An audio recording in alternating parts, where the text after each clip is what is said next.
there's exceptions to every rule, but mainly an outside-in kind of world, whether it's in the church or outside of the church. And I think a lot of that is information-driven. We feel like if people just had the right information, they would make things work.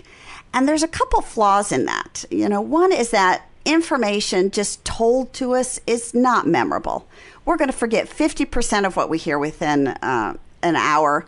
We're going to forget 70% within 24 hours and 90% within a week. So it just doesn't lodge deep within us, all this information.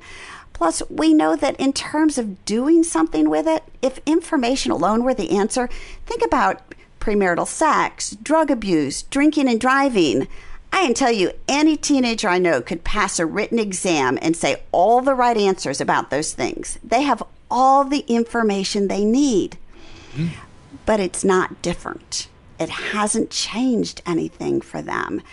And so that information, especially as Christians, we know the truth sets us free. So information from God, about God, through God is so important. But we need more than that. And coaching comes from that paradigm of inside out change. Coaching has that ability to help people learn to inspire and motivate themselves by asking those powerful questions and doing that values identification. And so you've got information then and that self kind of inspiration that's helping them. But even with that, motivation waxes and wanes depending on our circumstances, our brain chemistry, all kinds of things.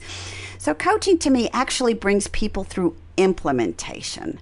And that's what it's all about. We can know everything in the world, but if we don't do anything with it, it's not going to help us. And so coaching really steps into that gap and helps people customize it to their life and their strengths and their personality and their situation.